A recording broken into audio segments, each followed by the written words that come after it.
Muy buenas a todos y bienvenidos a German Cars. Como ya sabéis, la gran mayoría de coches utiliza un motor de combustión interna para moverse.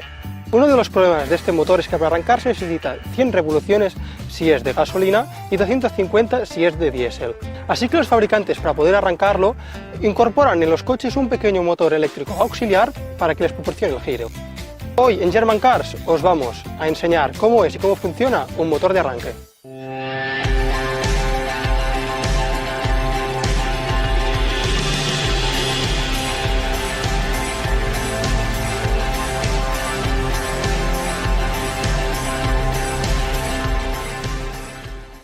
Para hacer más entendible este vídeo nos vamos a acompañar todo el rato de unos esquemas que os he preparado y de un motor de arranque que tenemos aquí, pero con la particularidad de que está seccionado. Todo motor de arranque consta de tres partes fundamentales: el relé de arranque, el propio motor eléctrico y la parte de la horquilla y el piñón. Os empezaremos explicando la parte del relé. Aquí tenemos un relé de arranque en la realidad, pero para que sea más fácil explicarlo, lo vamos a empezar a ver sobre esquema. Aquí tenemos seleccionada la parte del relé. Como podéis observar, tenemos dos pines, el 50 y el 30. El 50 viene de llave de contacto y el 30 es el cable de gran sección que viene directo de la batería. A continuación tenemos la bobina de mantenimiento y la bobina de empuje. Estas dos bobinas os explicaremos más adelante para qué sirven y sobre todo cómo funcionan. También tenemos el contacto, que será el encargado de cerrar el circuito de alimentación del motor. Y para terminar, un vástago que se deslizará dentro de las bobinas. Volviendo a la maqueta, aquí puedes observar cómo tenemos los dos pines, el 50 y el 30, proveniente de llave de contacto y de batería. También vemos claramente el contacto con los dos pines por la parte interior. Cuando el relé esté activado, este se va a desplazar y los va a conectar uno con el otro. También vemos las bobinas. Aunque en el esquema se ven dos bobinas independientes, a la hora de la verdad son independientes pero están enrolladas a la vez las dos.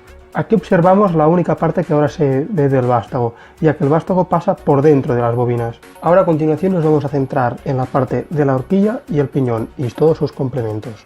Volvemos al esquema. De la parte de la horquilla y el piñón destacamos la propia horquilla, el punto basculante de la misma, unas estrías de tornillo que luego os explicaremos su función, una rueda libre y el piñón. Se pueden apreciar perfectamente la horquilla, el punto basculante, pero nos cuesta más ver las estrías de tornillo, ya que quedan ocultas. En reposo, claro. Luego la rueda libre y el piñón, que si nos fijamos tienen un dentado delta en la punta. Más adelante os explicaremos por qué. Ahora vamos a ver la parte más importante de un motor de arranque, como es el propio motor eléctrico. El motor eléctrico no tiene nada de especial respecto a otros que se pueden utilizar para otros fines. Primero vemos una bobina inductora, y aquí hago un pequeño paréntesis que más adelante del vídeo vamos a retomar. Algunos no tienen bobina inductora, sino que utilizan unos imanes permanentes. Luego vemos un inducido, las bobinas del inducido, un colector de delgas, las dos escobillas y, como es de esperar, todo va montado sobre el propio eje. La salida de este pin, como veis el cable, conecta al motor eléctrico. Aquí observamos las dos bobinas inductoras. En el esquema solo salía una, pero en la realidad puede haber más de una, como es en este caso dos. También se aprecia el inducido. Como podéis observar en el esquema, si os recordáis solo había una bobina, pero en la realidad hay un complejo conexionado de diferentes bobinas entre ellas. Por eso tenemos un colector de delgas con muchas delgas. Si solo hubiera una bobina, solo habría dos delgas, pero aquí ya podéis observar que hay muchísimas más. Y para terminar, apreciamos una escobilla aquí y otra escobilla aquí, que hacen contacto con las delgas. Ya hemos visto todas las partes que consta un motor de arranque. Ahora nos vamos a centrar a comprender su funcionamiento. El funcionamiento lo vamos a dividir en dos fases. Lo vais a entender perfectamente ahora cuando os explicamos cómo funciona eléctricamente el relé.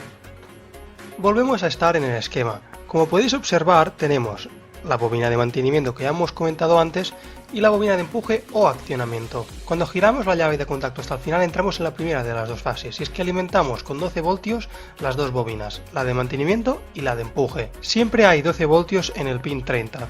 Que proviene de la batería, pero el contacto no toca este pin, así que es inútil. La bobina de mantenimiento tiene su propia masa en la carcasa, así que siempre que en el pin 50 haya 12 voltios, va a funcionar. En cambio, la bobina de accionamiento o empuje coge la masa a través del motor eléctrico. En esta primera fase funcionan las dos bobinas, generando un campo magnético lo suficientemente fuerte como para arrastrar y empezar a mover el vástago por dentro del relé. Antes que el contacto toque los dos pines, cerrando así el circuito eléctrico proveniente de la batería, suceden dos cosas que son muy interesantes. La primera, como es lógico, es que la horquilla quiere mover el piñón para que pueda engranar así con el volante de inercia del motor, con el dentado que tiene.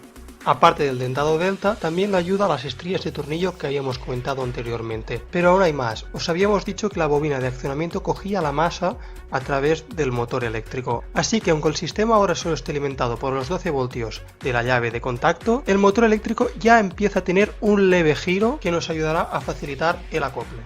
Estas dos cosas que os acabo de explicar las repasaremos luego con más profundidad cuando explicamos el funcionamiento del brazo y el piñón. Volvamos al funcionamiento del relé. Como habíamos dicho, están las dos bobinas haciendo campo magnético para mover el vástago, pero de momento aún no tocaba el contacto. Llega un momento que el contacto ya toca con los dos pines. A partir de ahora ya entramos en la segunda fase. En la segunda fase el piñón ya está completamente engranado con el volante de inercia. El motor eléctrico ya está siendo alimentado completamente por el pin 30, así tiene la máxima intensidad procedente de la batería, para tener la mayor potencia posible. Pero si nos fijamos, la bobina de empuje o accionamiento ha sido cortocircuitada, y ahora mismo el relé solo está funcionando gracias a la bobina de mantenimiento. Esto sucede porque para mover el vástago y vencer la fuerza del muelle se necesita mucho más campo magnético que no una vez ya se ha movido y solo quieres mantenerlo en su posición. Así que los fabricantes optan por poner dos bobinas, y una en el momento que el motor eléctrico está girando y necesita la máxima intensidad para él, una de las dos se anula, y de aquí que haya dos fases en el funcionamiento de un motor de arranque. Ahora procedemos a explicar cómo hacen eléctricamente para anular la bobina de empuje cuando el contacto ya ha tocado los dos pines. Aquí hay 12 voltios provenientes de la llave de contacto, y aquí 12 voltios que provienen de la batería. Coincidiréis conmigo que estos dos puntos son los mismos que estos dos. Si una bobina la alimentamos por los dos lados por 12 voltios, no circula intensidad por dentro de ella. Si no circula corriente, el campo magnético es igual a cero, así que la bobina queda anulada. Para acabar de complementar la información nos dirigimos a la maqueta para verlo como es en realidad. La primera fase, que es la que funcionan las dos bobinas, sería más o menos hasta aquí, cuando hay un movimiento pero no termina del contacto tocar con los dos pines. Al momento que toca ya se anula una de las bobinas, la bobina de accionamiento se anula y ya estamos en la segunda fase. En esta segunda fase el motor eléctrico ya está siendo alimentado por la corriente que llega del pin 30. Y como que hay 12 voltios aquí y aquí, la bobina de accionamiento ya ha sido cortocircuitada. Ahora que ya estamos aquí con el motor real, os enseñaremos por qué es tan importante que haya un dentado delta, un estriado de tornillo y por qué en la primera fase es muy importante que el motor ya se empieza a mover lentamente a través de la bobina de accionamiento y no esperar a que conecte la segunda fase desde el 30. Es verdaderamente sencillo. Este relé tiene mucha fuerza y ha de embastir este piñón hacia la corona con su dentado. Si no van perfectamente encarados pueden chocar diente con diente y con la fuerza que tiene seguramente se rompería alguno. Para evitarlo, un dentado delta que por si en algún momento van cara a cara que ayude a deslizar y a desplazarse. Pero aparte, más a más, si sujetamos el motor eléctrico, cuando el vástago va hacia adentro y la horquilla lo empuja todo hasta afuera, mirar qué hace el piñón. Ya gira. Aparte del dentado delta, ya gira. Y eso es gracias a la estría de tornillo, que ya le proporciona un giro.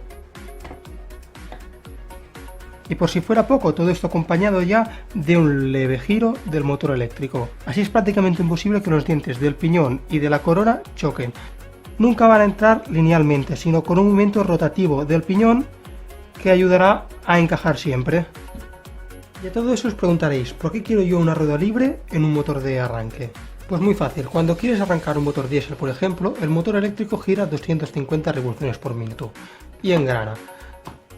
Al momento que el motor diésel enciende, ya se pone mínimo a 800. Con la relación de transmisión que hay entre la corona y el piñón, el motor eléctrico giraría tan rápido que se rompería y literalmente saldrían volando y se desoldarían las delgas del eje.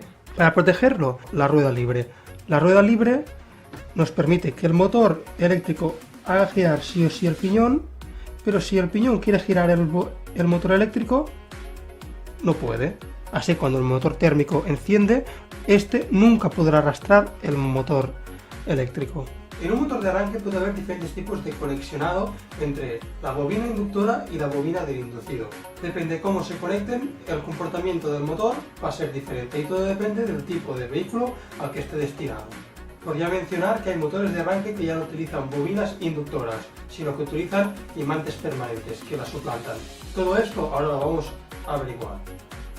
Clasificaremos los motores eléctricos en 4 grupos: de imantes permanentes, de montaje en serie, montaje en paralelo o montaje mixto. Un motor eléctrico de imantes permanentes, su principal característica es que elimina la bobina inductora por imantes permanentes, como su propio nombre indica. Son muy utilizados en automoción y sus principales características son que tienen poco peso, un bajo par, pero pueden alcanzar muchas revoluciones por minuto, así que están obligados al montaje de una reductora. El motor que sale en el esquema que os he enseñado durante todo el vídeo es de montaje en serie. También es uno de los motores que más se utilizan en automoción, porque tienen un gran par de giro y altas revoluciones. El motor eléctrico de montaje en paralelo son muy poco utilizados en el mundo de la automoción, ya que tienen un consumo muy elevado. Sin embargo, por algunos motores diésel de gran cilindrada podrían ser usados. Para finalizar, los motores mixtos son motores con conexionado en serie, pero con bobinas auxiliares conectadas en paralelo. En automoción no se utilizan porque son motores de alta potencia. Para finalizar el vídeo, comentar que el motor eléctrico que hemos estado usando todo el rato, este de aquí, aunque esté seccionado, es perfectamente funcional. Así que lo vamos a hacer rodar un rato. Con el cable negro simularemos la masa. Como la masa en un coche va por chasis, en la batería la ponemos en negativo y en el motor en el propio cuerpo.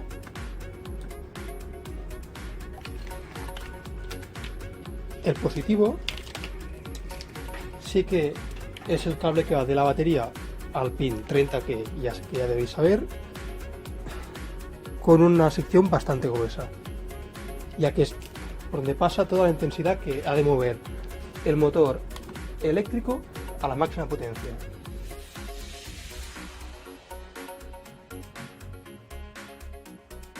Ahora solo nos va a faltar un cable pequeñito para alimentar el pin 50. Yo voy a utilizar este cable, aunque sea doble, funciona como si fuera uno solo al final, ya que los he unido por las dos puntas. Lo pondremos en el pin 50 primero.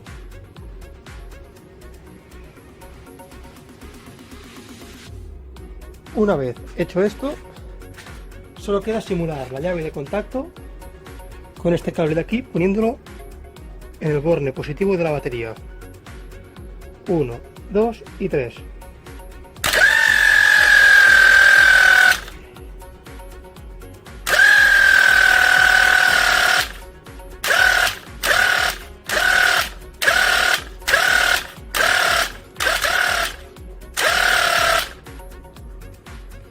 Como veis, tiene mucha fuerza. Bueno, que termina el vídeo explicativo sobre el motor de arranque. Estate atento al canal porque van a venir muchos más vídeos así. Si quieres estar al día de todo tipo de contenido de este estilo, recuerda suscríbete en German Cars, tu canal de automoción. Hasta la próxima.